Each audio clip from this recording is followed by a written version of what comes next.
Why is it that every time that somebody is trying to have the hard hair conversation, there's always someone to say, but white women wear hair extensions too. Stop trying to polish what black women can do with their hair. But white women wear hair extensions that actually matches their hair texture. When is the last time that you've seen a white woman walking around with 4B, 4C extensions?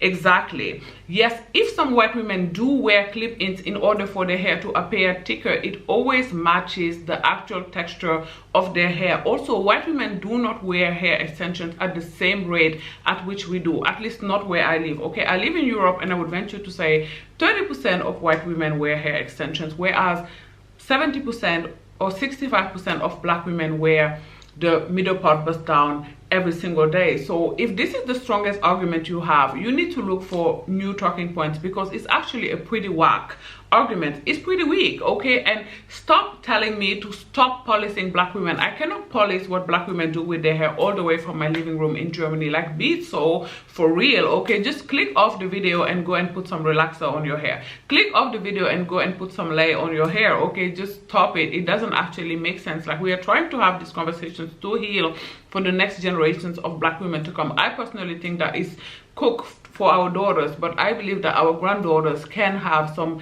hair self-esteem if we work on it. I don't create this video from a place of being holier than thou, and look at me, I wear my natural hair most of the time, because most of the time, yes, I wear my natural hair, but I will wear it in flat twist or a super slick bun. So even I have some work to do. Okay, these conversations are about self-awareness, because you can't heal what you don't reveal. Okay, we first have to acknowledge that we have a problem so that we can try to look for solutions. I don't create these videos so that I can point my fingers on you and say you are the bad black woman and I am the good black woman because I wear my natural hair out. I actually have nothing against black women who say, I would love to wear my natural hair, but I'm not comfortable because it's too short. You know, I wear it out when it's longer, as long as they actually work on wearing it out later. That's okay for me. You know, like, this is a place of reflection. I just want us to think about these things. Why do we think that natural hair is so hard to take care of? Like, every group of women, listen to me when I tell you this, struggle with their hair. Okay, I used to go to the gym with this Caucasian woman, and she had to shampoo her hair after every single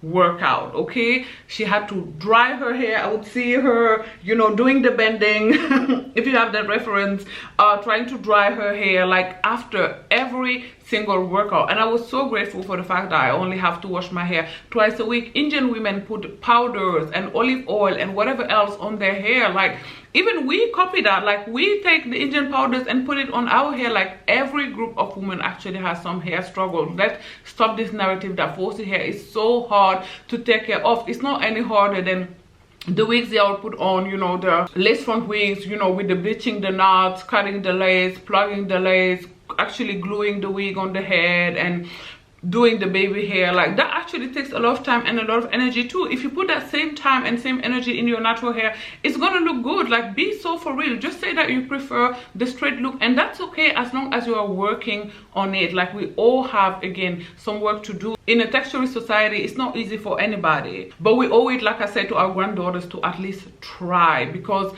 12 years old are going to high school with a wig on. Like, little girls are telling their mom, I can't wait to grow up so that I can wear, you know, a wig like you do. And these are not my words. Like, a teacher on TikTok said it. So go out there and try and find her. She went super viral with it. It shouldn't be that hard. Like, I'm not saying this just to say whatever. Like, this is actually the truth. I didn't know the texture of my hair until I was 27 years old. I had never seen my hair in its natural state until I was 27 years old, because my mom relaxed my hair when I was 8 years old, and then I wore my hair like that until I was 18. I started wearing weaves back to back to back to back to back to back, and it's not until I turned 27 that I actually saw my coil or curls, whatever you want to call it, for the very first time. Like, how sad is that? That is actually a tragedy. Like, I don't want that for the next generation of black women, and for them not to go through that, we have to work on doing better, because we actually know better now. There is no point in knowing better if you don't actually do better.